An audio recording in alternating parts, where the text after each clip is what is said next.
Yes, so hello everyone, Hitesh here, and today we're gonna talk about your most requested web series of this year called Loki Season 2। इसे शुरू करने से पहले थोड़ा सा back brief या फिर स्मॉल रिकैप हो जाए। 2012 के न्यूयॉर्क बैटल के दौरान जब लोकी ने टेज़रेक्ट का इस्तेमाल किया था खुद को पोर्ट करने के लिए, तो गलती से उसने एक टाइमलाइन ब्रेक कर दी थी, जिसके बाद आता है हमारे सामने TVA यानी कि टाइम वेरिएंट अथॉरिटी, जिनका काम होता है शाश्वत समय रेखा को बिल्कुल अच्छे से बनाए रखना, और जितनी भी अलग अलग रेखाएं यानी कि डिफरेंट टाइमलाइंस क्रिएट हो रही हैं किसी भी शख्स के अलग अलग वेरिएंट्स की वजह से उन्हें समय रहते खत्म करना। और ये काम जो कमांडोज करते हैं इन्हें मिनटमैन्स भी कहा जाता है। अब ये तो था हल्का फुल्का ब्रीफ, अब डायरेक्टली आते हैं कंक्लूजन पर। सीजन 1 के लास्ट यानी कि 6th एपिसोड में जब लोकी और सिल्वी की मुलाकात हू ही रिमीन से हुई थी, जो कि उस वक्त समय के अंत पर बैठा था, उसने इन दोनों को ही 2 ऑप्शंस दिए थे,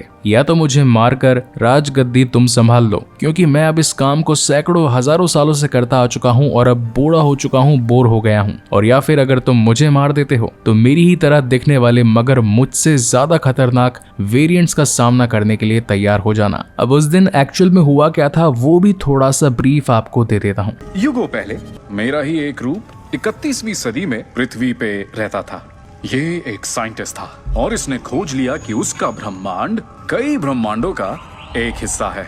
ठीक उसी वक्त मेरे कुछ दूसरे अवतारों ने इस सच को समझ लिया। जाहिर है वो आपस में मिले और कुछ देर तक बड़ी शांति रही, दिखावे की आत्मकामी वाली शांति। आपके जूते कमाल है, बाल कमाल है, वाह क्या नाक नक्शा है, बस यही सब होता रहा। उन्होंने अपनी टेक्नोलॉजी को बांटा और ज्ञान को भी, अपने ब्रह्मांड की बेस्ट चीजों से एक दूसरे की मदद की। पर हर एक अवतार मेरा इतना साफ दिल का नहीं था, तो हम में से कुछ के लिए हर नई दुनिया का मतलब था अपनी हुकूमत को और बढ़ाना, इन ब्रह्मांडों की शांति। बहुत जल्द एक महासंग्राम में पलट गई और हर एक वेरिएंट अपनी दुनिया बचाने और दूसरों की मिटाने में जुट गए। यूं समझो कि कहानी खत्म।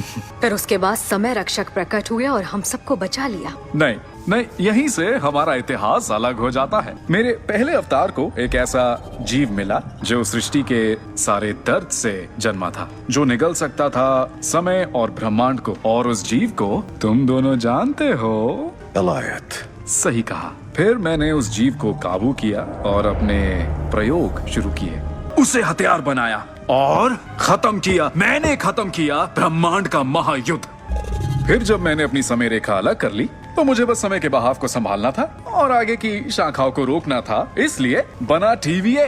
जहाँ पर ये क्लिप थोड़ी बहुत आपकी हेल्प करेगी। हू ही रिमीन्स जिसने मल्टीवर्स को खत्म करके TVA की रचना करी, तो उसमें की AI भी जनरेटेड था जैसे कि मिस मिनट कहा गया है, वो शुरुआत से ही हू ही रिमीन्स के साथ में थी। इसी के साथ फर्स्ट सीजन में रवोना रेंसलेयर ने मिस मिनट को TVA की शुरुआत से लेकर के आज तक की सारी पुरानी फाइल्स को डाउनलोड करने का काम भी दिया था, ताकि उसे हू ही रिमीन्स के बारे में और ज्यादा जानकारियां मिल सके। मगर मिस मिनट उसे सिर्फ उतनी ही जानकारी लाकर देती है जितना कि उसे कहा गया होता है, यानी कि इनका फ्यूचर भी ऑलरेडी डिसाइडेड है कि कैसे हू ही रिमीन्स अगर मर भी जाए तो उसे दोबारा कैसे पैदा किया जाए। और इसी तगड़े सस्पेंस के साथ सीजन 1 की एंडिंग हुई थी, जहां पर लोकी जब अगेन TVA में एंटर करता है तो वहां पर समय रक्षकों की जगह सिर्फ हू ही रिमीन्स का पुतला पाता है, यानी कि अब वहां पर उसी की ही चलती थी। और यहीं से सीजन 2 के फर्स्ट एपिसोड की शुरुआत होती है, जहां पर लोकी मोबियस और B15 के सामने ये बताने लगता है कि इस समय रेखा को जो चला रहा है, जिसका नाम है हू ही रिमेन्स, वो मारा जा चुका है, मगर अब उसके और भी खतरनाक वेरिएंट्स इस ब्रह्मांड में एंटर करने वाले हैं, तो जितना जल्दी हो सके हमें उनसे सुरक्षा के लिए कुछ कड़े कदम उठाने होंगे। जबकि मोबियस को तो ये लग रहा था कि ये शख्स कोई भूगोल वैज्ञानिक होगा और यहाँ पर खो चुका होगा। इनफैक्ट B15 भी उसे नहीं पहचान पा रही थी। The only reason is that कि अब TVA वैसा नहीं रहा जैसे पहले हुआ करता था।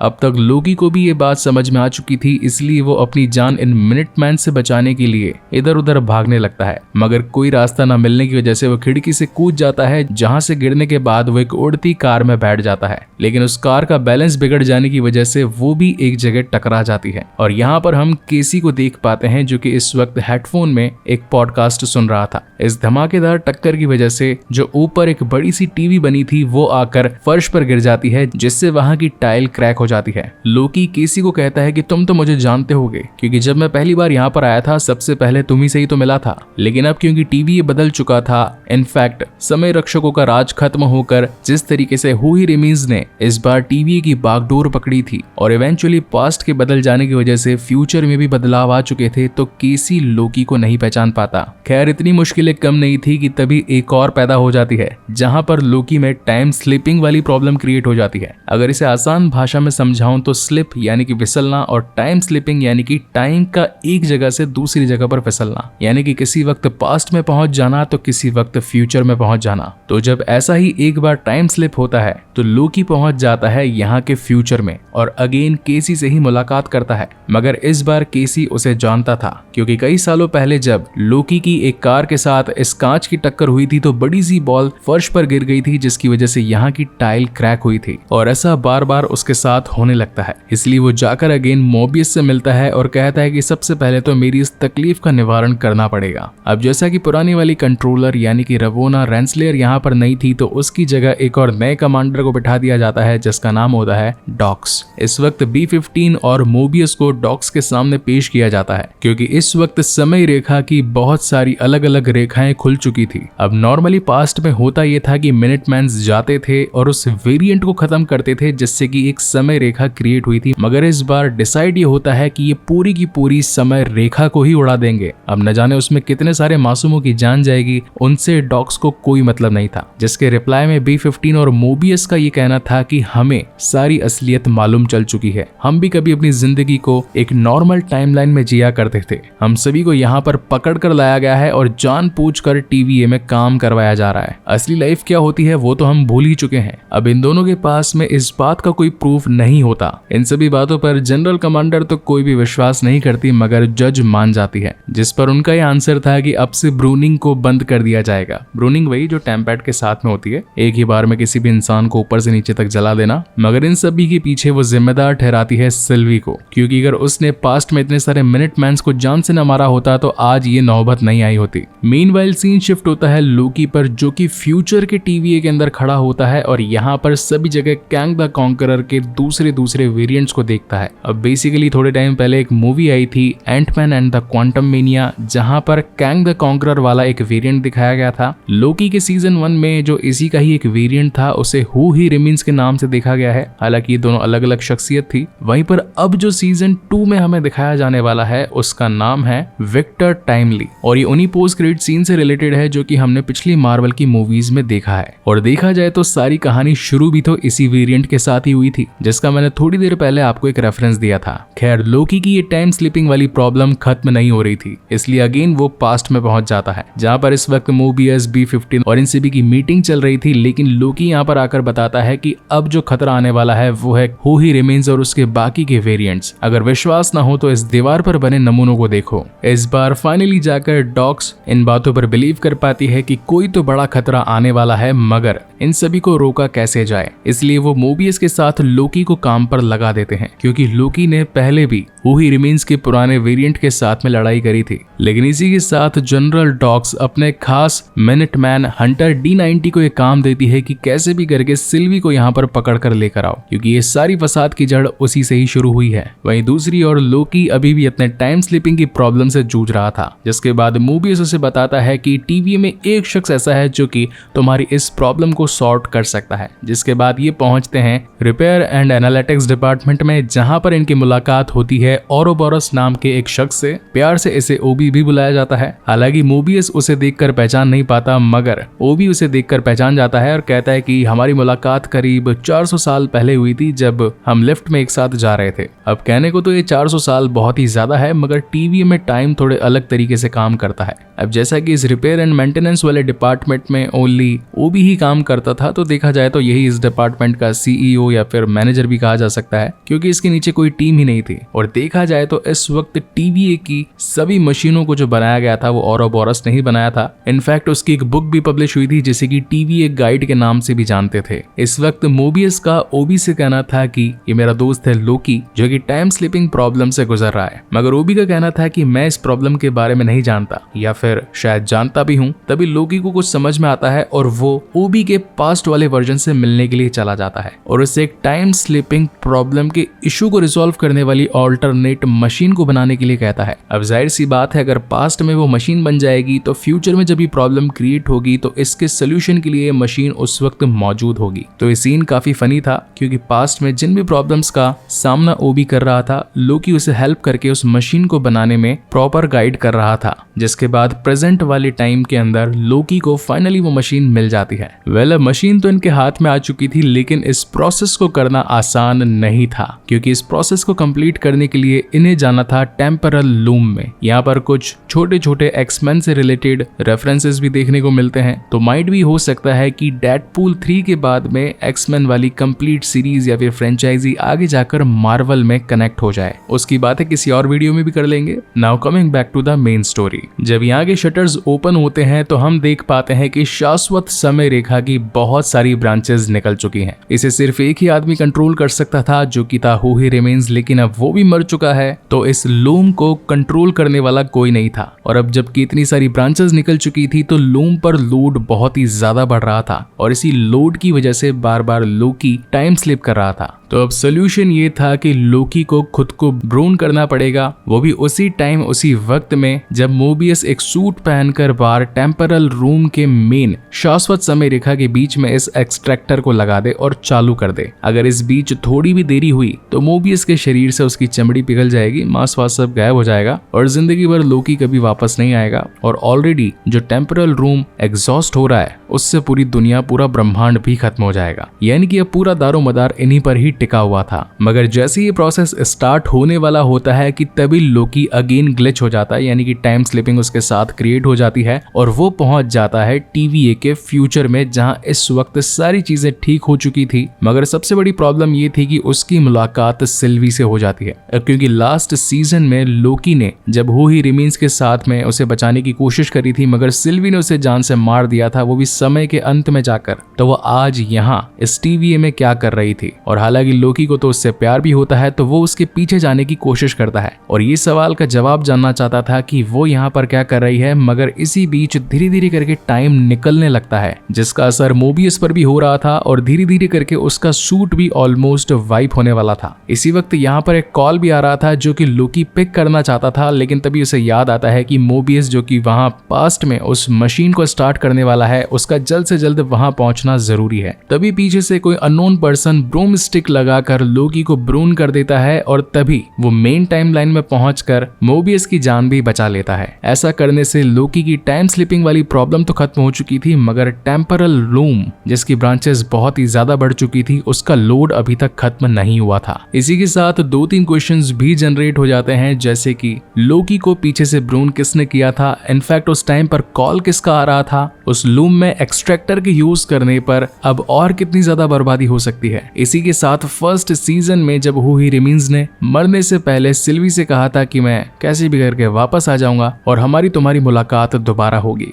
तो इन्हीं सारे तगड़े सस्पेंस के साथ ये शानदार एपिसोड यहीं पर खत्म होता है, जिसके बाद इसका एक पोस्ट क्रेडिट सीन भी आता है जहां पर हमें 1982 ब्रंक्सटन ओक्लाहोमा नाम का शहर दिखाया जाता है, जहां पर हम सिल्वी को देख पाते हैं और ये आई होती है डायरेक्ट समय के अंत से हू ही रिमेन्स को खत्म करने के बाद में, जिसके बाद वो मैकडॉनल्ड्स के अंदर एंटर करती है और यहाँ पर आम लोगों की आम जिंदगी को देख पाती है। रिसेप्शनिस्ट के पूछने पर सिल्वी बताती है कि उसे यहाँ की हर चीज ट्राई करनी है, मतलब कि वो वहाँ मौजूद सभी चीजों को खाना और टेस्ट करना चाहती थी। और इसी के साथ ये तगड़ा एपिसोड यहीं पर खत्म होता है। Yes, so hello everyone, Hitesh here and today we're gonna talk about the Loki season 2 episode 2. I hope आपने इसका फर्स्ट एपिसोड देखा होगा और अगर नहीं भी देखा होगा तो एज यूजुअल पुराने सारे के सारे एपिसोड एंड उनके सीजन के लिंक्स भी इसी वीडियो के डिस्क्रिप्शन में मिल जाएंगे, जहां से जाकर आप उन्हें चेकआउट कर सकते हैं। वैसे मेरी माने तो एक बार एपिसोड 1 को जरूर देखिएगा, क्योंकि मैंने उसमें सीजन 1 के 6th एपिसोड में हुई एक इम्पॉर्टेंट कॉन्वर्सेशन को को एक्चुअल वीडियो क्लिप्स के साथ as it is word by word उठा करके रख दिया है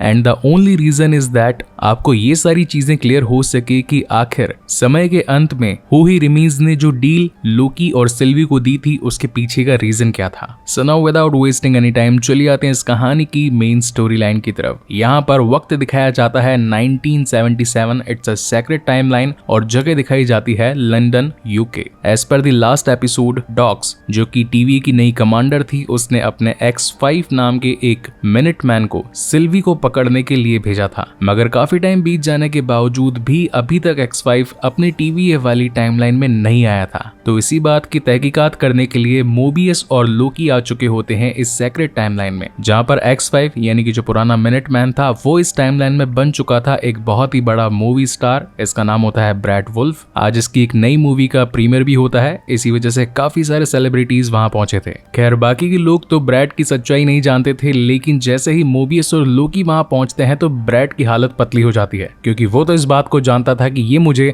वापस ले जाने के लिए आए हैं अपनी टीवी वाली जिंदगी में। तो यहाँ पर वो इन्हें बातों में बहलाता फुसलाता है और बोलता है कि मैं तुम्हारे लिए एक ड्रिंक लेकर आता हूँ, और इतने में ही पीछे का दरवाजा खोलकर भागने की कोशिश करता है, जिसके पीछे लोकी और मोबियस दोनों लग जाते हैं। और यहाँ पर इस चेज में हमें लोकी की बहुत सारी पावर्स देखने को मिलती है, जैसे कि ग्रीन लाइट ब्लास्ट। इसी के साथ उसे धोखा देने के लिए अपने बहुत ही सारे वेरिएंट्स, हालांकि होते तो ये सारे लोकी के प्रोटोटाइप हैं, जो कि एट द एंड ब्रैड को पकड़ ही लेते हैं। इसी के साथ एक और पावर दिखाई जाती है जहां पर लोकी अपने शैडो का यूज करता है। इनफैक्ट वही पुराना लेजेंडरी कॉस्ट्यूम भी दिखाया जाता है, जिसमें मतलब उसका कैप होता है, बड़े वाले 2 सींग होते हैं, और कंक्लूजन में ये निकलता है कि ये दोनों मिलकर ब्रैड को पकड़कर टीवीए की एक्चुअल टाइमलाइन में ले आते हैं। अब लास्ट वाले एपिसोड में मुझसे गड़बड़ ये हो गई थी कि मैंने X5 को D90 समझ लिया था, तो ये दोनों को अभी बता देता हूँ कि ये दोनों अलग अलग हैं। D90 बेसिकली हंटर B15 का फ्रेंड होता है, जो कि भी X5 को पकड़कर जेल में डाल चुका होता है। मतलब इनका एक अलग ही सेल होता है, यहाँ पर इंटेरोगेशन वगैरह भी किया जाता है। उसे जेल में डाल देने के साथ साथ इन्हें उसका एक टैंप पैड भी मिलता है, मगर उस टैंप पैड के साथ में ऑलरेडी ब्रैड ने छेड़खानी कर दी होती है। तो अब इसे ठीक करने के लिए ये दोनों अगेन पहुंचते हैं ओरोबोरस यानी कि ओबी के पास में, मगर इस वक्त ओबी एक नई प्रॉब्लम से जूझ रहा था, और वो प्रॉब्लम थी टेम्परल लूम के ओवरलोड हो जाने की। यहाँ पर एक फनी मूवमेंट भी होता है। बेसिकली ये दोनों कहते हैं कि यार ओबी इसे ठीक कर दो, यहाँ पर ये हमें X5 से मिला है और उसने इसमें कुछ कारस्तानी कर दी है, जिस पर ओबी कहता है कि अगर ब्रह्मांड को खत्म करने से ये वाला काम ज्यादा इंपॉर्टेंट है तो मैं पहले इसे कर देता हूँ। जिस पर ये दोनों कहते हैं कि नहीं भाई, तुम अपने टेम्परल लूम वाले एक्सट्रैक्टर मशीन पर जो काम कर रहे हो उसे करते रहो, इसे हम दोनों ही ठीक कर लेंगे। अब इन्हें आता जाता तो कुछ नहीं है, इसलिए ये लोग आ जाते हैं वापस से अपने ऑफिस में, जहाँ पर इनका सिटिंग एरिया होता है, और पढ़ने लगते हैं ओबी द्वारा बनाया गया टीवी का गाइड बुक। हालांकि काफी कोशिशों के बावजूद भी ये उस टैंपैड को ठीक नहीं कर पाते, और डिसाइड करते हैं कि डायरेक्ट ले जाएंगे X5 के पास में और उसी से पूछेंगे कि आखिर तुमने इस मशीन के साथ किया क्या, और उस पुरानी वाली टाइमलाइन में यानी कि यूके वाली 1977 में जाकर तुमने सिल्वी को ढूंढा या नहीं ढूंढा, या फिर कहीं उसे जान से तो नहीं मार दिया। लेकिन यहाँ ब्रैड जो कि अपने एटीट्यूड में था वो कुछ बोलने को तैयार ही नहीं था। इनफैक्ट उसने मोबियस की भी इंसल्ट करी और फिर लोकी को भी बहुत बुरा भला बोला। हालांकि ये दोनों पहले ही डिसाइड करके आए थे कि ब्रैड इन्हें चाहे कितना भी गुस्सा दिलाए मगर ये उससे सच उगलवा कर ही रहेंगे।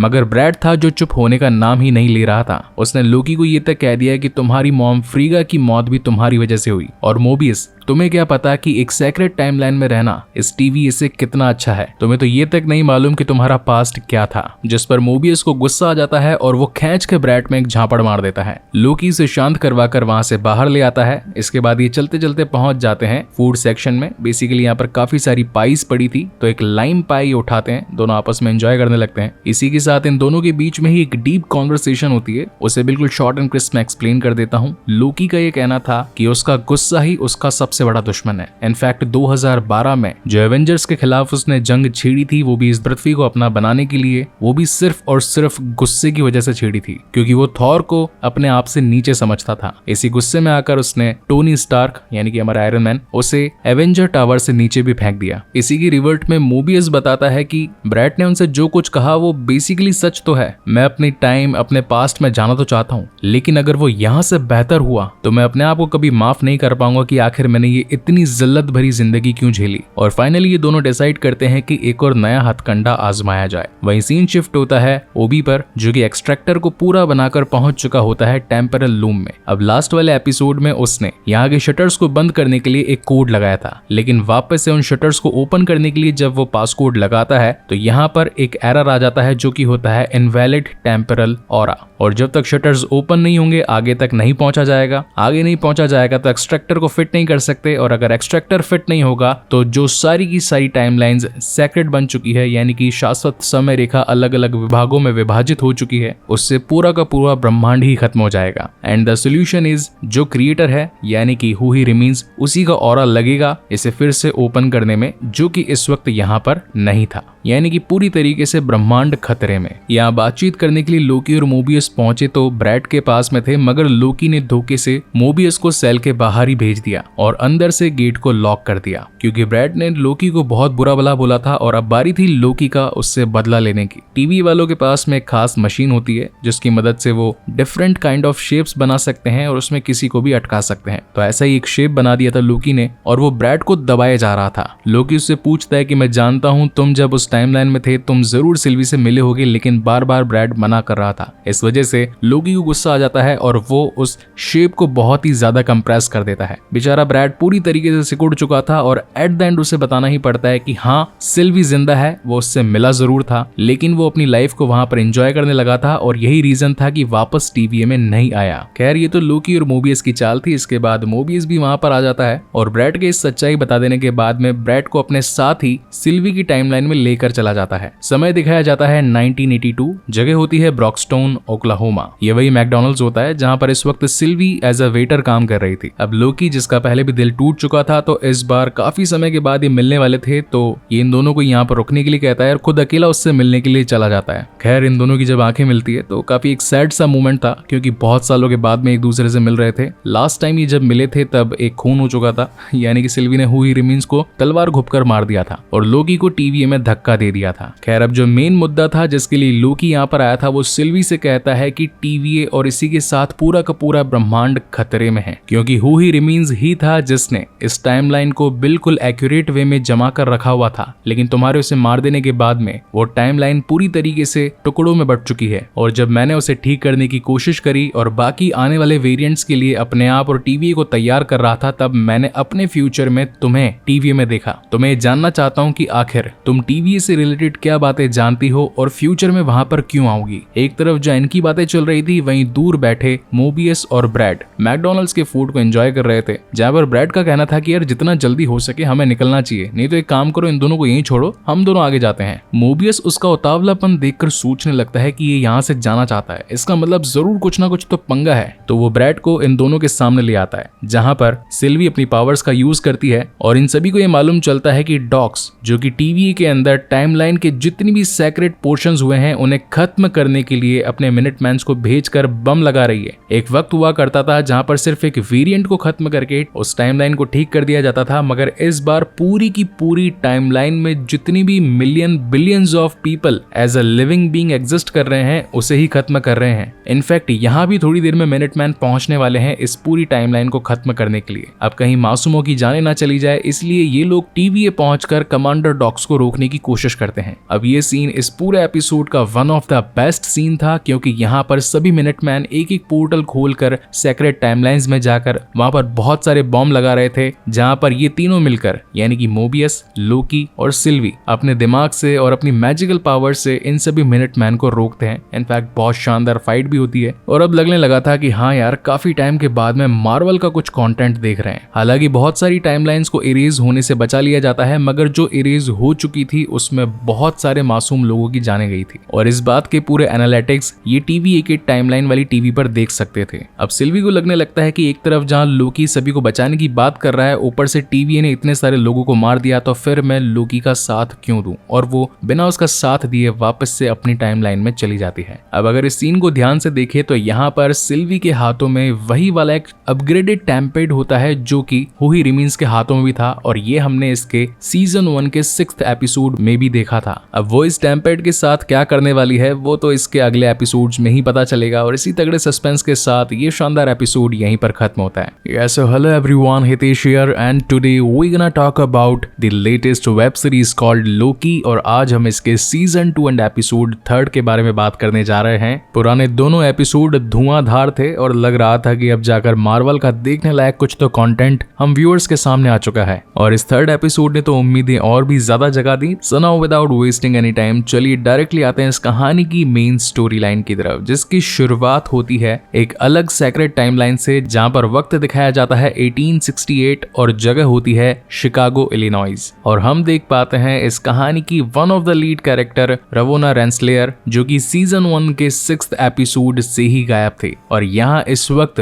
वो इस सेक्रेट टाइमलाइन में एक नए टास्क की वजह से आई थी, जिसके बाद उसकी मुलाकात मिस मिनट से होती है। और ये जो टास्क दिया गया था वो बेसिकली मिस मिनट के थ्रू ही दिया गया था। यहाँ इस वक्त रवोना के हाथ में एक छोटा सा पैकेज होता है, जिसे मिस मिनट कहती है कि पास वाले घर की खिड़की में से ड्रॉप कर दो, जिसे ड्रॉप करने के बाद में ये दोनों ही वहां से चले जाते हैं। जहां पर हम देख पाते हैं कि इस घर में जो एक छोटा लड़का बैठा था, विक्टर टाइमली, जो कि इस वक्त ऑलरेडी जीनियस होता है, और टीवी की गाइड बुक मिल जाने के बाद में तो वो बनेगा अब पूरे ब्रह्मांड का क्रिएटर, मतलब कि ऑलमोस्ट टीवी का क्रिएटर, जो कि शाश्वत समय रेखा पर अपनी पकड़ बनाएगा। अब अगर इसे शॉर्ट में एक्सप्लेन करूं तो ये एक पैराडॉक्स भी है, यानी कि हू ही रिमेन्स ने खुद के मरने से पहले ही अपने जीवन को बचाने का एक तोड़ निकाल लिया था। जो फर्स्ट एपिसोड में मैंने एक एक्चुअल वीडियो क्लिप को ही कॉपी पेस्ट कर दिया था, जिसमें साफ साफ हू ही रिमेन्स ने बताया था कि अगर तुम मुझे मार दोगे तो टेंशन मत लेना, तुमसे बदला लेने के लिए मैं जरूर आऊंगा। तो यहाँ पर ही इनडायरेक्टली यही कह रहा था कि मरने के बाद में उसका कोई वेरिएंट आकर वापस से टीवी को क्रिएट करेगा, सारी चीजें अगेन रिपीट होगी और वो फिर से वापस आ जाएगा। तो यही इसका एक बैकअप प्लान था। सीन शिफ्ट होता है प्रेजेंट में, और यहाँ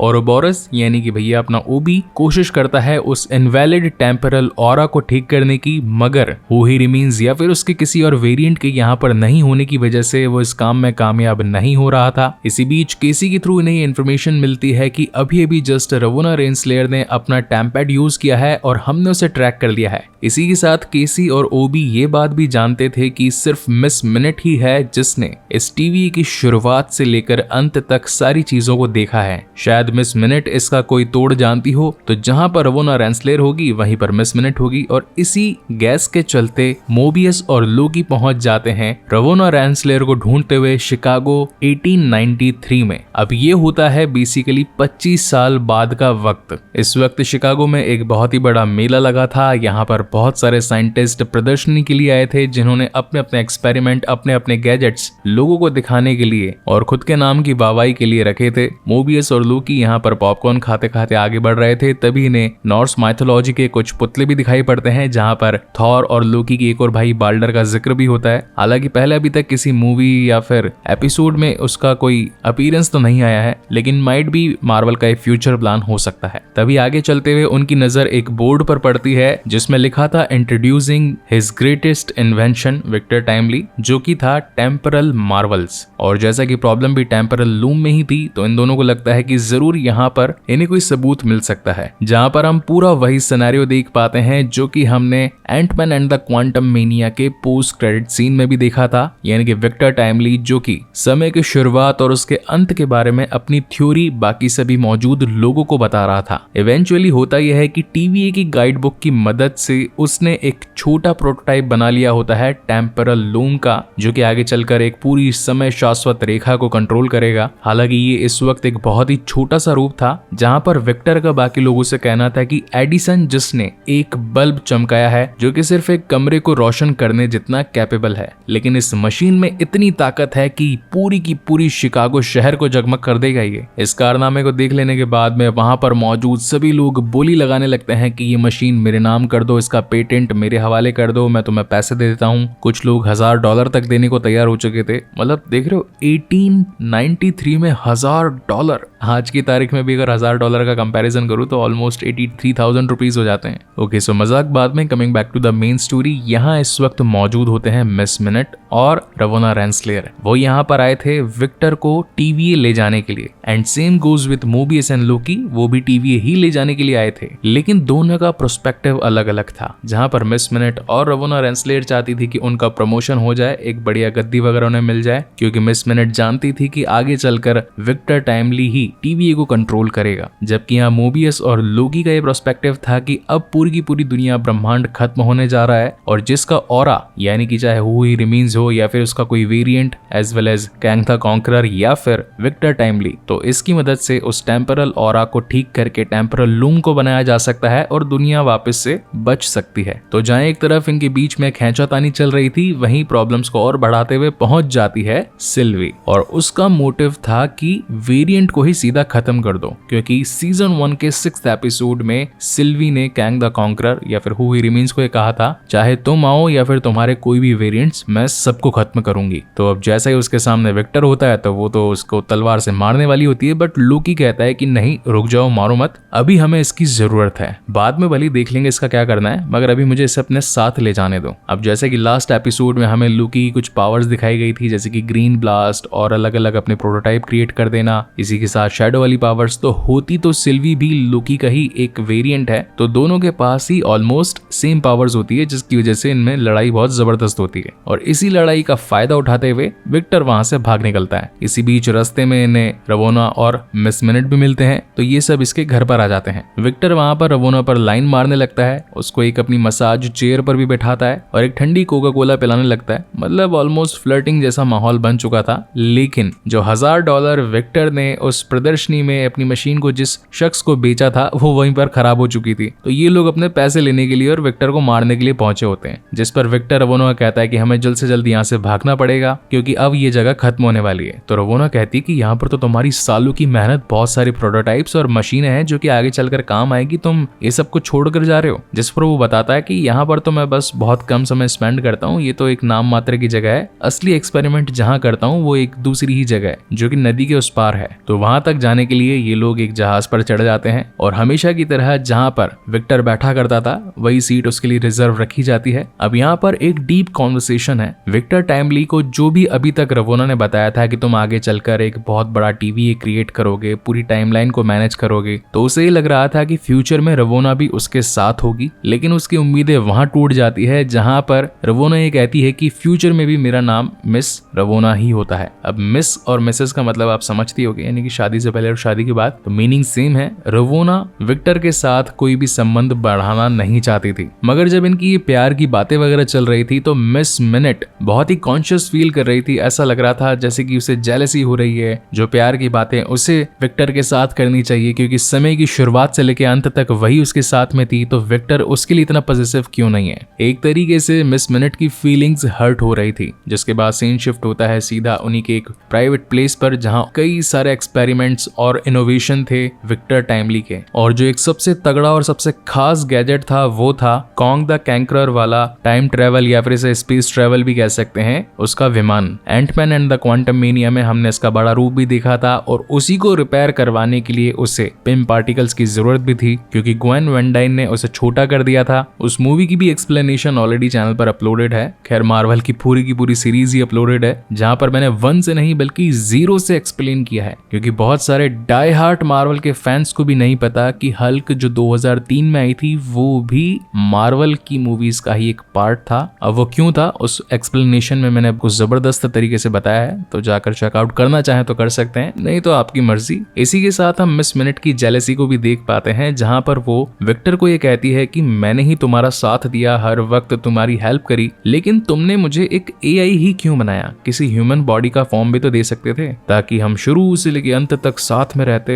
इसका मीनिंग वही था, मतलब फिजिकली अट्रैक्टिवनेस की बात कर रही थी मिस मिनट, यहाँ तक कि उसने आई लव यू भी बोल दिया था, बट विक्टर के हाथ में टैम पैड था, जिसकी मदद से वो मिस मिनट को गायब कर देता है। इसी बीच यहाँ पर रवोना पहुंच जाती है, जिसके हाथ में होती है ब्रूइन स्टिक, और वो विक्टर को बुरा भला कहने लगती है, बोलती है कि तुमने मुझे अकेला ही छोड़ दिया, मेरी जान चली जाती तो क्या हो जाता, मैंने ही बचपन में तुम्हारे उस खिड़की में टीवी की गाइड बुक को फेंका था, ताकि आगे चलकर तुम ये सारी क्रिएशंस कर पाओ, और तुमने मुझे ही धोखा दिया। अब यहाँ पर कुछ गलत हो जाता, मगर इससे पहले ही वहां पर एंट्री हो जाती है लोकी और मोबियस की, जो कि रवोना को ऐसा करने से रोकते हैं। अब एक तो ये परेशानी चली रही थी, ऊपर से एक और परेशानी, यानी कि सिल्वी भी वहां पर पहुंच चुकी होती है और उसका मोटिव था डायरेक्टली विक्टर को खत्म कर देना। लेकिन विक्टर एकदम वहां पर रोने लगता है और कहता है कि तुम मुझे जो समझ रहे हो कि मैंने आगे चल करके टीवीए बनाया, मेरे वेरिएंट्स ने पूरी दुनिया को खत्म किया या फिर एक मल्टी वॉर्स छेड़ दी, वो मैं नहीं हूं। मैं सिर्फ एक आम सीधा साधा इंसान हूं जो कि किसी का भी बुरा नहीं चाहता। समय के अंत में तुम्हारी मुलाकात जिस शख्स से हुई या फिर जिस वेरिएंट से हुई उसका नाम था हू ही रिमेन्स, लेकिन मैं वो नहीं हूं, मैं विक्टर टाइमली हूं। अब धीरे धीरे करके सिल्वी को भी ये बात समझ में आती है और उसे लगता है कि इस वक्त टीवीए को बचाना ज्यादा जरूरी है, क्योंकि वहां से नहीं तो सारी ब्रांचेस जितनी भी टाइम की निकली है उस टेम्परल लूम से, उससे पूरा ब्रह्मांड खत्म हो जाएगा। और इसी के चलते वो मोबियस और लोकी को विक्टर को अपने साथ ले जाने देती है, मगर उसका पुराना बदला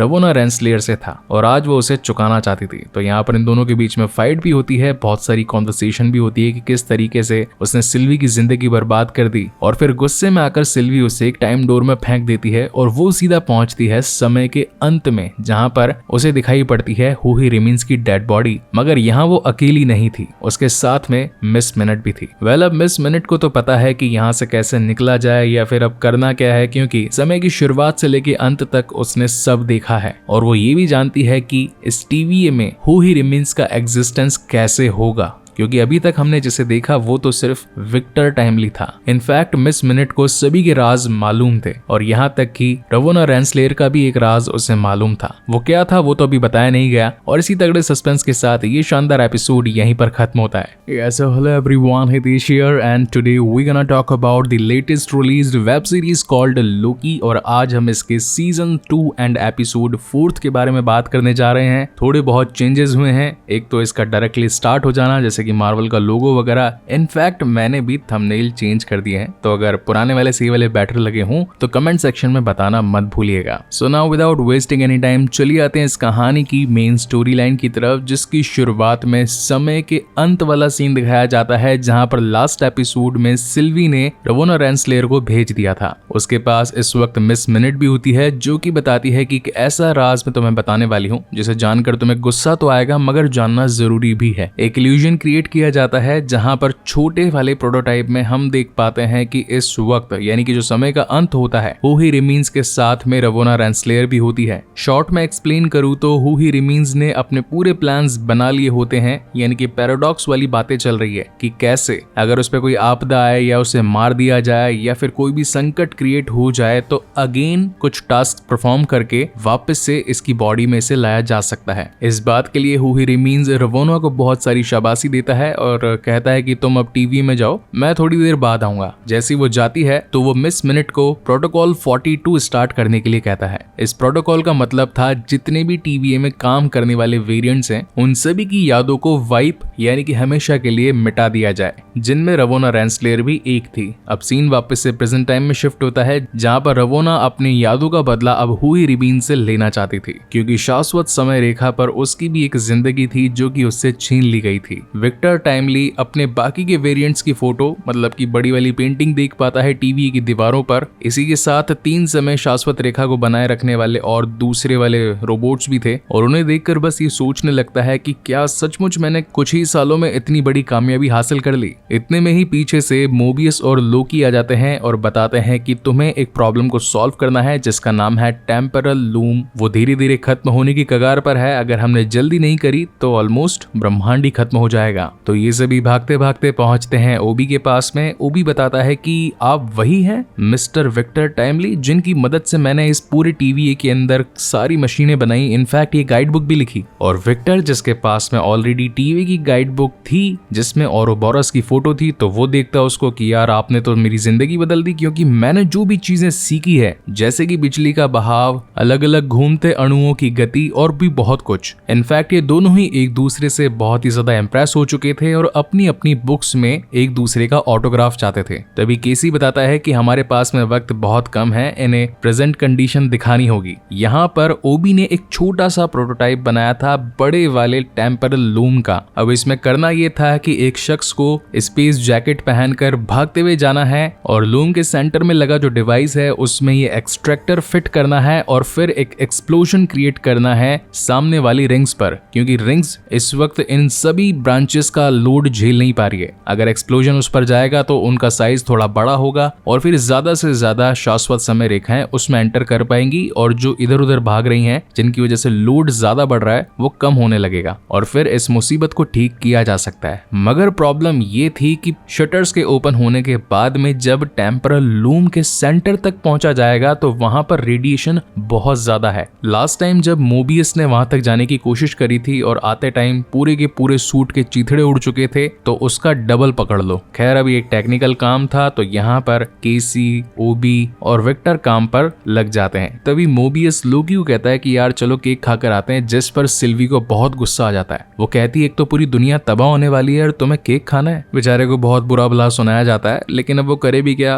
केक नया नया खाया था उसने और लाइम पाई उसकी फेवरेट बन चुकी थी। लास्ट एपिसोड में उसने बताया था। जिसके बाद सीन शिफ्ट होता है सेल में, जहां इस बार इंटेरोगेशन के लिए पहुंचती है B-15, वो भी अपने कमांडर डॉक्स के पास में और बोलती है अब TVA खत्म होने के कगार पर है, मगर मैं जानती हूँ कि तुमने हमेशा से TVA के लिए अपनी वफादारी दिखाई है और इस बार भी अगर तुम चाहो तो हमारी हेल्प करके TVA को बचाने की कोशिश कर सकती हो। पहले होता यह था कि सिर्फ एक वेरिएंट को खत्म कर देने से टाइमलाइन को अगेन रीसेट कर दिया जाता था, मगर इस बार तुमने पूरी बड़ी बड़ी टाइमलाइंस में मिलियंस एंड बिलियंस पीपल्स को खत्म करके बहुत बुरा काम किया है, मगर अभी भी कुछ बिगड़ा नहीं है, इस TVA को बचाया जा सकता है। जिस पर डॉक्स कहती है कि मुझे सोचने का थोड़ा वक्त चाहिए। इसके साथ में D-90 भी होता है जो कि लास्ट एपिसोड्स में मैंने थोड़ा सा गलत बोल दिया था। खैर सिल्वी जो उस वक्त वहां से निकल चुकी थी वो खुद ही चलते चलते गलती से फूड सेक्शन यानी कि पाई वाले कैफेटेरिया में आ जाती है। लूकी भी इस वक्त यहीं पर मौजूद होता है और इन दोनों के बीच में एक डीप कॉन्वर्सेशन होती है जिनके मेन ओनली 2 पॉइंट्स थे।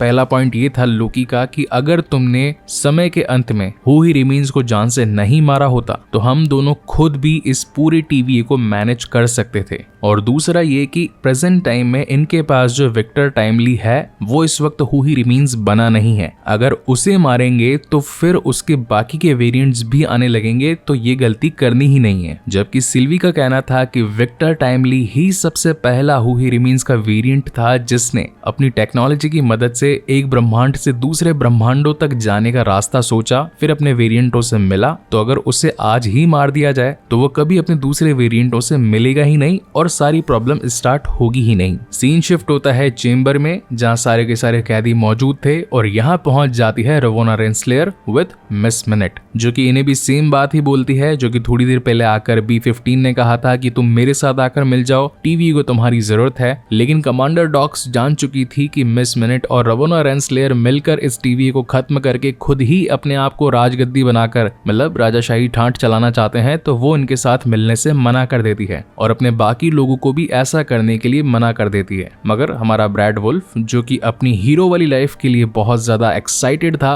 वो मिल जाता है मिस मिनट से और गुस्से में आई ये तीनों की टीम उस different kind of shape extractor को चालू कर देते हैं जिससे बहुत ही छोटा वाला साइज हो जाता है और ये सभी फंसकर उसमें मारे जाते हैं। अभी सीन दिखाया तो नहीं जाता कि कैसे मतलब खून खराब हो गया, बट हाँ साउंड इफेक्ट्स आ रहे थे कि वो सभी पिचक कर फूट चुके हैं और हर एक की लाशें मतलब आपस में मिक्स हो चुकी है, उनका मिक्सर ग्राइंडर हो चुका है। विक्टर टाइमली जिसके पास में उसकी अभी तक का सबसे बेस्ट इनोवेशन जेब में ही पड़ा था, यानी कि कॉन्ग द कैंकरर वाला स्पेस ट्रेवल या फिर टाइम ट्रेवल वाला जेट कह सकते हैं, ये अपनी इस इनोवेशन को इनके एक्सट्रैक्टर में फिट कर देता है जहां से थोड़ी बहुत उम्मीद की राह नजर आती है। लेकिन मिस मिनट थी जो कि इनका पीछा ही नहीं छोड़ रही थी, कोई भी कोड, कोई भी दरवाजा या फिर किसी भी मशीन का एक्सेस इन्हें नहीं दे रही थी। इस वजह से सारे टैंपैड भी खराब हो चुके थे। तो यहाँ पर ओबी का कहना था कि अगर हम पूरे सिस्टम को रिबूट कर दें तो हम मिस मिनट से पीछा छुड़ा सकते हैं और जिन भी चीजों का एक्सेस हमें लेना है उसे लेकर टेम्परल लूम को अगेन ठीक कर सकते हैं।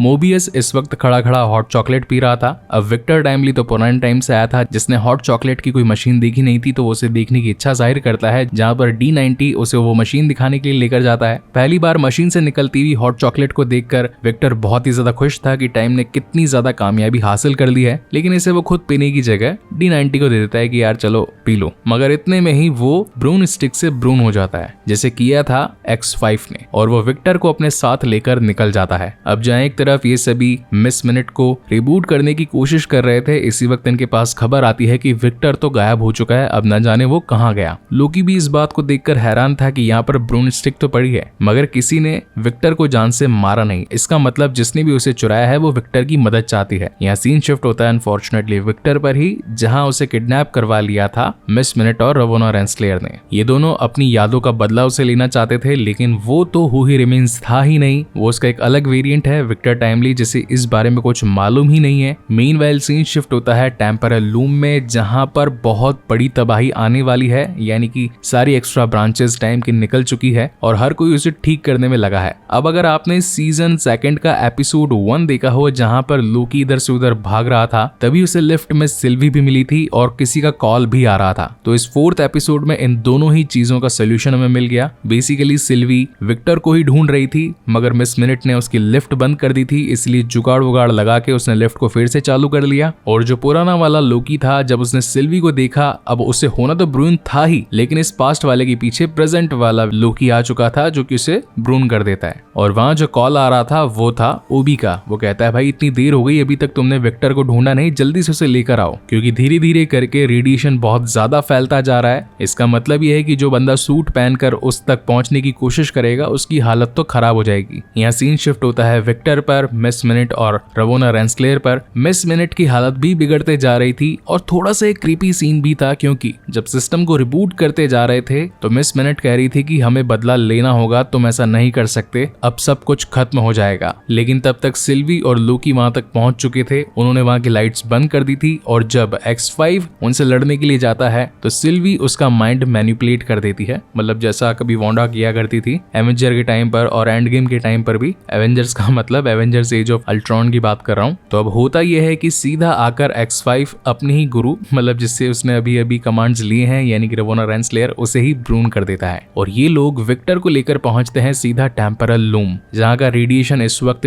टॉप नॉच था। अब सवाल ही खड़ा होता है कि वहां तक, यानी कि एक्सट्रैक्टर को सेंटर में कनेक्ट करेगा कौन। तो पहले लोकी हाथ उठाता है, लेकिन विक्टर कहता है कि ये सारी चीजें मुझसे ही जुड़ी हैं, मेरी वजह से ये सब कुछ क्रिएट हुआ है, तो मैं जाऊंगा। अब ये भाई साहब सूट वूट पहनकर हाथ में एक्सट्रैक्टर लेकर जैसे ही शटर्स ओपन होते हैं, बाहर कदम रखते हैं कि बूम। मैंने सोचा बहनचोद ये क्या हो गया। जिसकी जरूरत पूरे टीवी को है, जिसकी जरूरत इन सभी लोगों को है, वो तो गायब हो गया। रेडिएशन ने उसकी ऐसी की तैसी कर दी, तो बाकी लोग वहां तक कैसे पहुंचेंगे। और देखते ही देखते वहां पर एक जोरदार का ब्लास्ट होता है और अपनी मौत को ये सभी खड़े होकर अपनी आंखों से देखने लगते हैं और एपिसोड यहीं पर खत्म हो जाता है। Hello everyone, Hitesh here.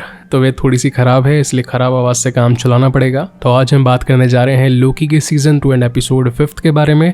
4 तक एक्सप्लेन कर चुका हूँ, देख लेना। तो बात ऐसी है कि लास्ट एपिसोड के अंदर ऑल थिंग्स वर वैनिश्ड, यानी कि बड़ा धमाका होने वाला था और सभी ने अपने आंखों के सामने, मतलब ऑलमोस्ट एक मौत का मंजर था, जिसे देखकर हर किसी के पैरों तले जमीन खिसक चुकी थी। और यहीं से इस एपिसोड की शुरुआत होती है, जहां पर हम लोग अगेन लोकी को देख पाते हैं। और अगर इस सीन को थोड़ा ध्यान से देखेंगे तो टेम्परल लूम अगेन रिबिल्ड होने लगता है, यानी कि जो शाश्वत समय रेखाएं हैं वो वापस से एक साथ जुड़ने लगती है।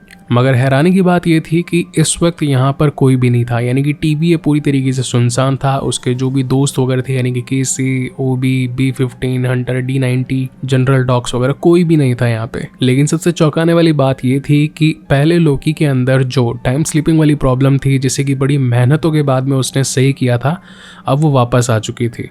और इस प्रॉब्लम का एक डायरेक्ट नमूना हम यहाँ पर भी देख सकते हैं कि वो खुद ही को, यानी कि अपने ही पास्ट वाले वेरिएंट को अपने सामने देख पाता है। और सेम चीज़ रिपीट भी हो जाती है, जहाँ पर ये चीज़ दूसरे एंगल से हमें दिखाई पड़ती है। और यहाँ होने लग जाता है टीवीए का स्पैगेटिफिकेशन, यानी कि सारी चीजें वही नूडल्स की तरफ बिखरनी चालू हो जाती है और सारी की सारी टाइमलाइंस वगैरह सब बर्बाद होने लगती है। और पर्सनली कहूँ तो अभी तक लोकी में जितने भी एपिसोड्स आए थे, हाँ नंबर 1 वाला तो टॉप था ही, लेकिन ये वाला भी कुछ कम नहीं था, क्योंकि इसके अंदर सारे के सारे जितने भी टीवी के अंदर काम करने वाले वेरिएंट्स थे उनकी पास्ट लाइफ को दिखाया गया था कि आखिर वो लोग कौन थे, क्या थे और क्या कर रहे थे। जिसके अंदर नंबर 1 पर आता है केसी। हमें वक्त दिखाया जाता है 1962 का। ये भी एक सेक्रेट टाइमलाइन होती है, या फिर इसे एक ब्रांच टाइमलाइन भी कह सकते हैं। जगह होती है सैन फ्रांसिस्को कैलिफोर्निया। यहाँ पर हम एल्काट्राज नाम की एक जेल को देख पाते हैं। मनी हाइस्ट में भी एक टास्क का नाम एल्काट्राज रखा गया था, क्योंकि उसमें भी प्रोफेसर के थ्रू जितनी भी पूरी टीम थी, यानी कि टोक्यो, डेनवर, मॉस्को, ये जमीन में खड्डा खोद के निकल करके भाग जाते हैं। तो यहाँ पर केसी भी, जिसका नाम इस वक्त फ्रैंक मॉरिस होता है, वो अपने दोस्तों के साथ इस जेल में खड्डा खोद कर यहाँ से निकलने की कोशिश करता है और तभी यहाँ पर लोकी पहुंचता है।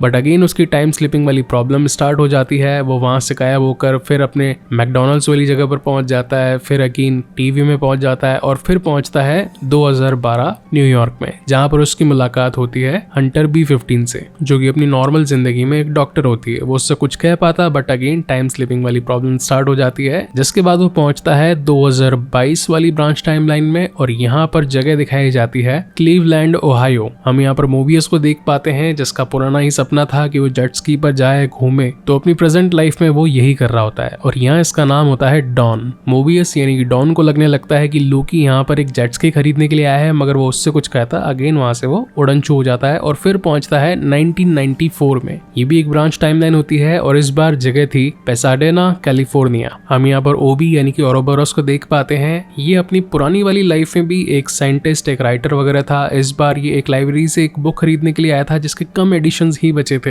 तो लाइब्रेरियन कहती है कि इसकी एंट्री तो हमारी लाइब्रेरी में है ही नहीं, लगता है पहले एंट्री करनी पड़ेगी। तो वो कहता है कि भाई मैं आपको कैश दे देता हूँ। लेकिन जैसे ही लाइब्रेरियन उसकी बुक को खोल कर देखती है तो उसे पता चलता है कि ये तो खुद की बुक्स खुद ही खरीद रहा है। इस वक्त साइंस फिक्शन की बुक्स वगैरह ज्यादा चला नहीं करती थी, लड़कों को लड़कियों को रोमांस वाली ज्यादा ही पसंद आया करती थी, इसीलिए उसे उसकी सारी किताबें देकर वहां से भगा दिया जाता है। जहां पर हम ओरोबोरस का एक वर्किंग प्लेस देख पाते हैं और ये हूबहू उसके टीवीए वाले वर्किंग प्लेस से मैच करता है। तब यहाँ पर हमारे लोकी महाराज प्रकट हो जाते हैं, जिसे ओबी खुद अपनी आंखों से देखता है। अब एक तरीके से तो एक साइंटिस्ट के लिए ये होना नामुमकिन सा था, मगर हो चुका है तो यानी कि मुमकिन भी है। जिसके बाद लोकी उसको पूरा कॉन्सेप्ट समझाता है कि भैया हम टीवीए के लोग हैं, वहीं पर काम किया करते थे, मगर टेम्परल लूम के लोड की वजह से सब कुछ बर्बाद हो गया, मगर मैं बच गया क्योंकि मेरे पास में टाइम स्लिपिंग वाली इश्यूज क्रिएट हो रहे थे और उसी वजह से मैं अभी भी इस टाइम स्लिपिंग की मदद से तुम तक पहुंचा हूं। जिस पर ओबी का कहना है कि अगर तुम्हें ठीक करना है तो टाइम पैड बनाना होगा या फिर तुम्हें अपनी शक्तियों पर काबू पाना होगा, तुम ट्राई करके देखो। तो वहां पर लोकी अपने दोनों हाथ खोलकर ऐसे पावर्स को जनरेट करने की कोशिश करता है, मतलब यहाँ से वहां टेलीपोर्ट होने की। अगर आपने सीजन 1 देखा होगा तो उसके भी फर्स्ट एपिसोड में लोकी द गॉड ऑफ मिसचीफ ने भी खुद की पावर्स को बुलाने के लिए ऐसा ही किया था, लेकिन टीवी में कोई पावर्स काम करती नहीं थी, इसलिए तभी बेचारे कुछ नहीं हुआ। और यहाँ पर उसका अपनी पावर्स पर कंट्रोल ना होने की वजह से इस बार भी कुछ नहीं होता। खैर दोनों के लिए ये सिचुएशन ऑलमोस्ट डू और डाई वाली थी, क्योंकि अब पता तो था नहीं कि करना क्या है और कैसे है।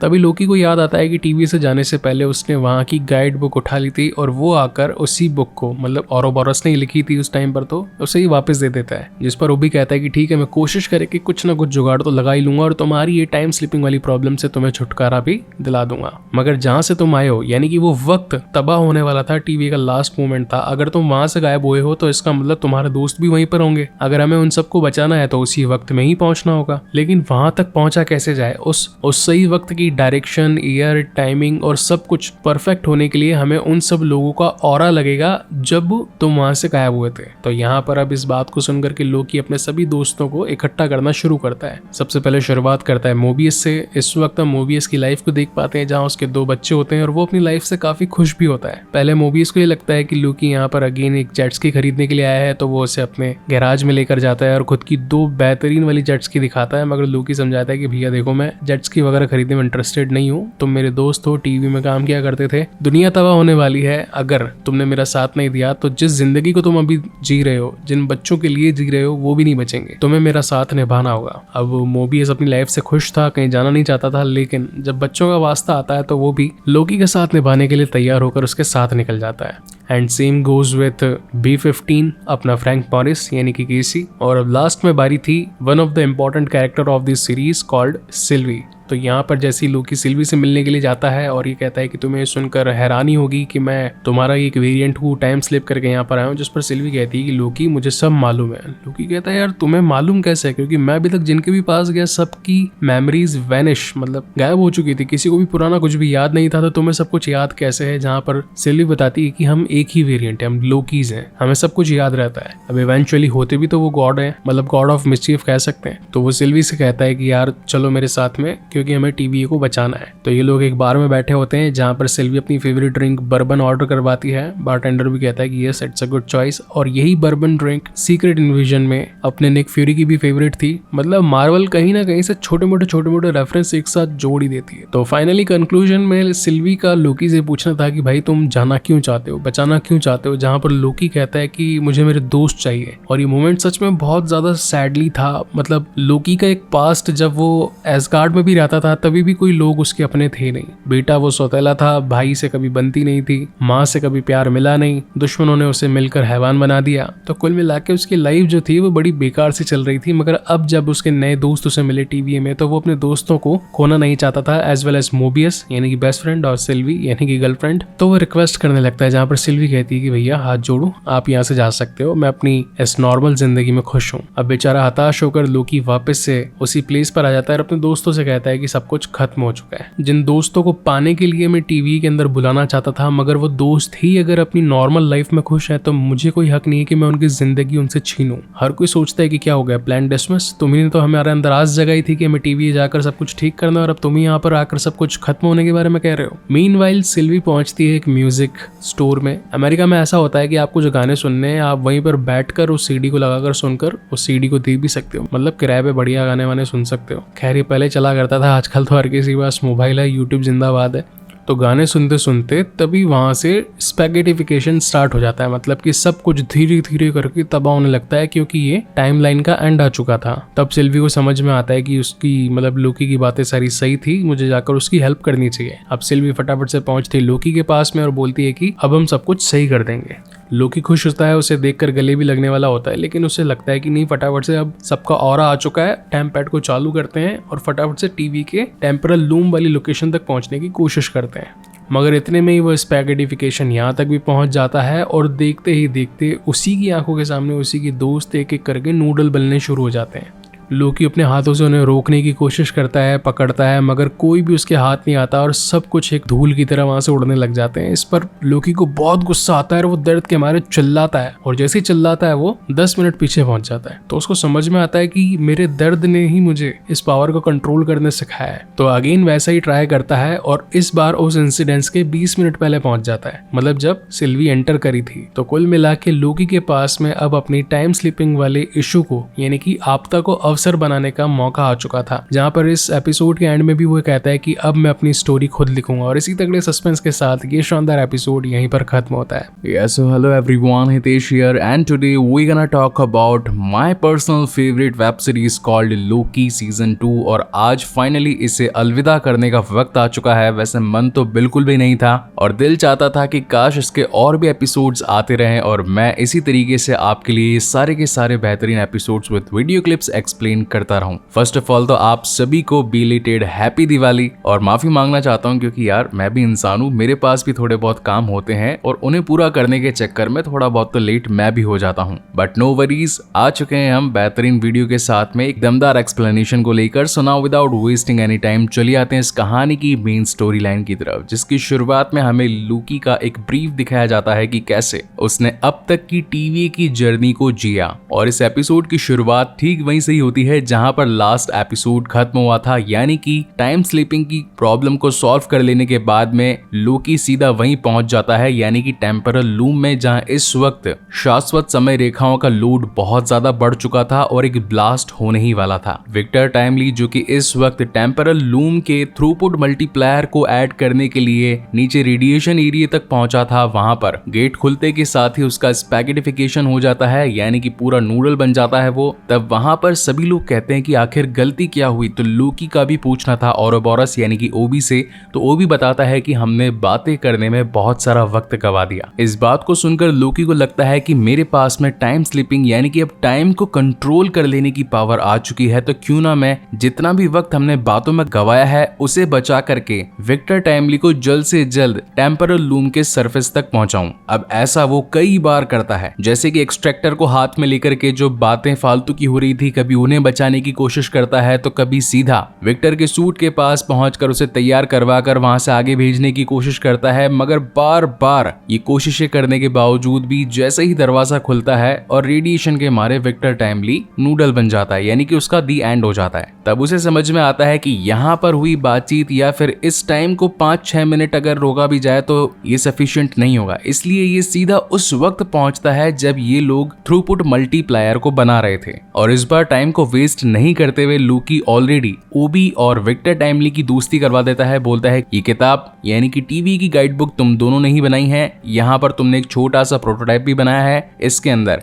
एक शख्स यानी कि विक्टर टाइमली को सूट पहनकर जाना है, थ्रूपुट मल्टीप्लायर को मेन सरफेस यानी कि एक्सट्रैक्टर से जोड़ना है, एक बूम करना है जिससे कि रिंग्स का साइज बड़ा हो जाएगा। जिस पर ओबी का कहना था, यानी कि वही पुरानी वाली बातें कि ये अभी तक प्रॉपर तैयार नहीं है, हमने सारी इक्वेशंस को एनालाइज नहीं किया है, कोई भी गड़बड़ हो सकती है। जहां पर लोकी का कहना था कि विक्टर टाइमली द्वारा लाया गया ये छोटा स्पेस गैजेट, मतलब कि कैंग द कॉन्करर वाला जो स्पेसशिप होता है, ये लगा लेने से ये मल्टीप्लायर ठीक से काम करने लग जाएगा। अब यहाँ पर भी वो बहुत सारा टाइम बचा लेता है, मगर जब बारी आती है विक्टर को भेजने की तो वो बेचारा 3-4 कदम ही आगे बढ़ पाता है। एंड अगेन स्पैगेटिफिकेशन, और इस बार भी यही सारी प्रोसेस वो कई बार करता है, बहुत बार हारता है। और पर्सनली इस सीन को देख करके मुझे एक मेरी one of the favourite movie Edge of Tomorrow की याद आ गई, जिसमें टॉम क्रूज ओमेगा अल्फा नाम के क्रीचर से जख्मी हो जाता है, मतलब उसका खून उस पर गिर जाता है और उसकी पावर मिल जाती है अपने दिन को रीजनरेट करने की, और वो हर दिन जीता है, उठता है, मारता है, सीखता है, और लास्ट बार जहां मौत हुई होती है उस पार्ट को स्किप करने की कोशिश करता है। इसे भी मैंने बहुत अच्छी तरीके से एक्सप्लेन करके चैनल पर डाला हुआ है, अगर आप देखना चाहते हैं तो देख सकते हैं। Coming back to the main story,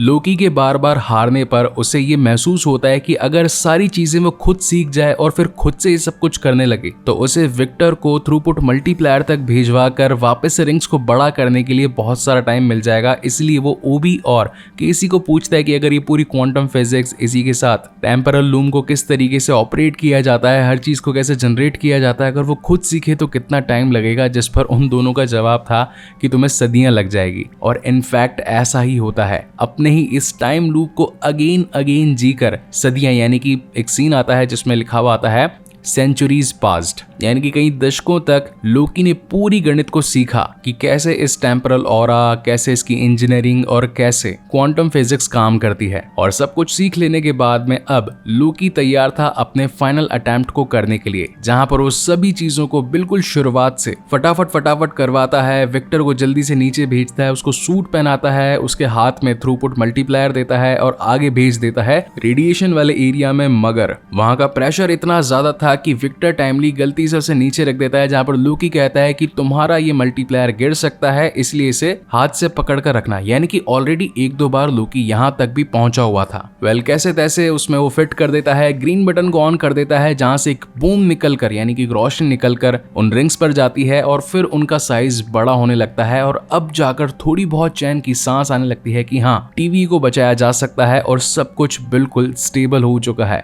मगर यहाँ हो जाती है गड़बड़, क्योंकि उस रेस की वजह से जब रिंग्स का साइज बड़ा होता है तो इसी के साथ अंदर वाली जो शाश्वत समय रेखा की जो ब्रांच टाइमलाइंस होती हैं वो भी मल्टीप्लाई होना शुरू कर जाती है, यानी कि उनमें भी बढ़ोतरी हो जाती है। और अगेन वही पुरानी वाली प्रॉब्लम, यानी कि लोड का ओवरलोड हो जाना। और फिर से ब्लास्ट होता है एंड अगेन सब कुछ खत्म। लोकी हताश हो जाता है, जिसके बाद उसे समझ में आता है कि मैं चाहे समय में कितना भी पीछे चला जाऊं और इस मल्टीप्लायर को कितना भी जल्दी फिट कर दूं, मगर जब समय रेखा ही डबल हो जाएंगी और फिर उनसे अगेन रिंग्स पर भार पड़ेगा तो ब्लास्ट तो वैसे भी होगा। तो इसे रोकने का सबसे आसान तरीका है कि क्यों ना मैं उस वक्त में जाकर सिल्वी को रोकूं जब वो विक्टर टाइमली यानी कि हू ही रिमेन्स को जान से मारने वाली थी। एंड यहाँ पर हमें सीजन 1 का एपिसोड एपिसोड 6 यानी कि फिनाले दिखाया जाता है, जहां पर सिल्वी हुई रिमीन्स को मारने वाली थी मगर लोकी आके उसे रोकता है। अब इस बीच यही वाला सीन ऑलमोस्ट 50 से 60 बार रिपीट भी होता है कि कैसे हर बार आकर लोकी सिल्वी को फाइट करके रुकवाने की कोशिश करता है कि अगर तुमने हुई रिमीन्स को जान से मार दिया then he will come back again. और वही से एक पूरा लूप स्टार्ट हो जाएगा, वही TVA की बर्बादी, बहुत सारे मासूमों की जान जाएगी, मगर हर बार सिल्वी उसे धक्का देकर टीवी में पहुंचा देती थी और आकर सीधा मार डालती थी हुई रिमीन्स को, जहां पर मरने से पहले हर बार वो यही कहता था कि जल्दी मिलेंगे। लेकिन इस बार लोकी तंग आकर उसी से कह देता है कि यार तुम ये सब कुछ रोकते क्यों नहीं हो, जब तुम जानते हो कि वो तुम्हें मारने वाली है। तो फटाक से हुई रिमीन्स सारी चीजों को रोक देता है, मतलब सिल्वी को रोक देता है। अब यहाँ पर हमें लोकी और हुई रिमीन्स के बीच की कॉन्वर्सेशन दिखाई पड़ती है।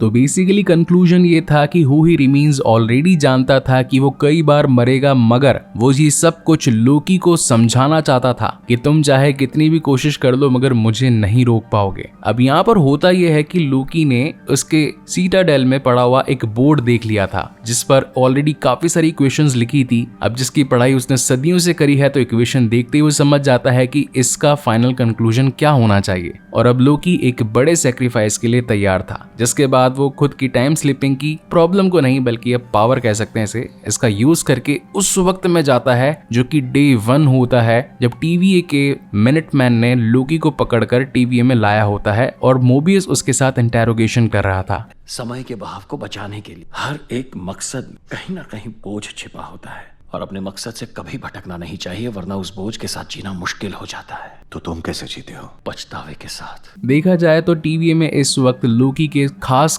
सिर्फ 2 ही दोस्त थे, एक तो मोबियस और एक खुद का एक वेरिएंट यानी कि सिल्वी। और दूसरा जिस शख्स से वो जाकर के मिलता है वो होती है सिल्वी, क्योंकि वो अपने दोस्तों को खोना नहीं चाहता था, अकेला नहीं रहना चाहता था और TVA ऑलमोस्ट यानी कि पूरे ब्रह्मांड को बचाना चाहता था। इसलिए उसने लास्ट में अपने इन्हीं दोनों दोस्तों के साथ कॉन्वर्सेशन करना ठीक समझा, जिसके बाद उसे ये महसूस होता है कि कभी कभी अपनों की जान बचाने के लिए एक बड़ा सैक्रिफाइस करना होता है। और अब लोकी को मालूम चल चुका था कि उसे क्या करना है, जिसके बाद वो टाइम स्लिप करके उसी पॉइंट पर आता है जहां से ये सब कुछ शुरू हुआ था, यानी कि टेम्परल ऑरा का एक्सेस मिल जाने के बाद में दरवाजों का खुलना, उसी रेडिएशन का फैलना और फिर थ्रूपुट मल्टीप्लायर को लेकर के आगे एक्सट्रैक्टर तक जोड़ना। तो यहाँ पर वो खुद ही निकल जाता है, जहां पर मोबियस और सिल्वी से रोकने की कोशिश करते हैं, लेकिन तब सिल्वी उसे कहती है कि लोकी हमें आखिरी मौका देना चाहता है। और फिर आता है इस पूरे एपिसोड या फिर कहूं कि इस एंटायर सीजन का one of the best scene, जहां पर Loki being a superhero निकल पड़ता है बिना अपनी जान की परवाह किए उस रेडिएशन वाली सरफेस पर। मगर वो रेडिएशन भी उसका कुछ नहीं बिगाड़ पाती, क्योंकि यार अब ऑलमोस्ट उसके पास एक तो खुद की पावर्स है, he is the God of mischief. In fact अब तो उसे गॉड ऑफ स्टोरीज के नाम से भी जाना जा रहा है, क्योंकि उसने खुद की स्टोरी खुद से लिखना स्टार्ट कर दी थी। और फिर उसे एक नया कॉस्ट्यूम मिलता है with a different kind of horns, और वो अपनी पूरी ताकत लगाकर उन रिंग्स का साइज बड़े करने की बजाय इतना ज्यादा स्ट्रेच कर देता है कि पूरी की पूरी टाइम लूप ही टूट जाती है। और फिर जो मल्टीपल ब्रांचेस थी वो सारी की सारी डिसेबल होती नजर आती है। अब हालांकि हुई रिमीज ने उन पूरी की पूरी टाइमलाइंस को बनाया ही ऐसे था कि अगर सब कुछ नष्ट भी हो जाए तो भी एक मेन शाश्वत समय रेखा चलती रहेगी, जिसमें हुई रिमीज ने सब कुछ अपने अकॉर्डिंग सेट करके रखा था। यानी कि अगर वो मर जाएगा तो फिर से मिस मिनट और रवोना रेंसलेयर जाकर बचपन में उसे TVA की गाइड बुक दिलवाएंगी और फिर वो अगेन वापस आकर के अपनी सत्ता को हासिल कर लेगा। मगर इस बार लोकी ने जो सारी की सारी इक्वेशन रीड कर ली थी तो उसे मालूम चल गया था कि अब उसे खुद ये सारी चीजें कंट्रोल करनी पड़ेगी, और वो अब इस बार अपनी ताकत से उन ब्रांच टाइमलाइंस में एक पावर जनरेट करता है और फिर से खुद का एक यूनिवर्स बनाता है और जाकर एक थ्रोन पर बैठ जाता है और बन जाता है खुद ही द क्रिएटर ऑफ TVA, या फिर कह सकते हैं कि एक ऐसी सुपर पावर जो इस ब्रह्मांड को चला रही है। और सचमुच ये सीन बहुत ही ज्यादा एपिक था। इनफैक्ट अब हम उस लूप को भी देख पाते हैं जो कि पहले एक चक्री की तरह गोल गोल घुमा करता था, मगर इस बार वो अब एक ब्रांच बन चुका था, एक पेड़ बन चुका था, जहां पर लोकी की पावर से वो हरे कलर में चमक रहा था। और जो मेन शाश्वत समय रेखा थी, यानी कि अब जो मिनटमैन TVA में काम कर रहे थे वो खुद की मर्जी से जब चाहे जहां चाहे उस टाइमलाइन में जा भी सकते थे, जहां पर हम B15, मोबियस, सिल्वी और मिस मिनट, ओबी और केसी को भी देख पाते हैं। और फ्यूचर रेफरेंस के लिए यहाँ पर कैंग द कॉन्करर के एक वेरिएंट के पता होने के बारे में भी मालूम चलता है, जिस पर सिल्वी कहती है कि जब आएगा तो उसे देख लेंगे। यानी कि कैंग द डायनेसिटी का एक छोटा सा रेफरेंस था यहाँ पर। और अब क्योंकि पूरा टीवी ही न्यू बन चुका था, तो यहाँ पर second edition of the TV guide book भी हमें दिखाई जाती है, लेकिन इसका क्रिएटर कौन है, विक्टर टाइमली या फिर ओबी, वो क्लेरिफाई नहीं हुआ था। इसी के साथ हम रवोना रेंसलेयर को भी देख पाते हैं, जो कि वॉइड में होती है और उसके सामने 2 पिरामिड भी होते हैं। माइट भी ये पिरामिड हो सकते हैं रामाडूट के, यानी कि अ variant of who he remains, वो तो हमें फ्यूचर में ही मालूम चलेगा। इसी के साथ उस पर पर्पल रोशनी गिरती हुई दिखाई पड़ती है, यानी कि ये एलॉयथ हो सकता है, जो कि दुनिया के दुख और समय से बनता है। इसी के साथ हम लोग चल पड़ते हैं इस एपिसोड की एंडिंग की तरफ, जहां पर मोबियस अपने ही वेरिएंट यानी कि अपनी खुद की पास्ट लाइफ को देख पाता है अपनी आंखों के सामने, जहां पर वो अपने ही बच्चों के साथ खेल रहा था। उसकी खुशहाल जिंदगी थी, वो जेट्स की बेचा करता था और यहाँ उसका नाम था डॉन। सिल्वी उसे आकर पूछती है कि अब तुम्हारा क्या प्लान है, जिस पर मोबियस का कहना था कि मैं कुछ समय यहीं पर बिताना चाहता हूँ। And same question with Silvi, तो उसका भी ऑलमोस्ट यही कहना था कि वो भी अलग अलग वाली टाइमलाइंस को एक्सप्लोर करना चाहती है, जाकर अपनी जिंदगी को जीना चाहती है। और वहीं दूर हमें लोकी की एक स्माइल दिखाई जाती है, अ काइंड ऑफ सेटिस्फैक्शन वाली स्माइल थी ये। इसका मतलब ये था कि हालांकि वो अपनी जिंदगी तो नहीं जी पाया, मगर उसके दोस्त जिसे वो चाहता था, जिनके लिए उसने ये सारी लड़ाई लड़ी थी, कम से कम वो तो खुश हैं। और इसी बेहतरीन एंडिंग के साथ ये एपिसोड, ये सीजन और ये वीडियो यहीं पर खत्म होता है। आई होप गाइस कि वीडियो आपको पसंद आया हो, और अगर ये मेहनत और ये सब कुछ पसंद आया हो तो प्लीज इसे लाइक, कमेंट, शेयर जरूर कीजिएगा। और अगर पहली बार इस चैनल पर आए हैं तो इसे सब्सक्राइब भी जरूर कीजिएगा, क्योंकि इसके बाद आने वाला है एक और बेहतरीन वेब सीरीज जिसका नाम है स्क्विड गेम का सीजन 2, तो वो भी हम जल्दी लेकर आएंगे। सो तब तक के लिए keep watching and stay safe. मिलते हैं अगले वीडियो में।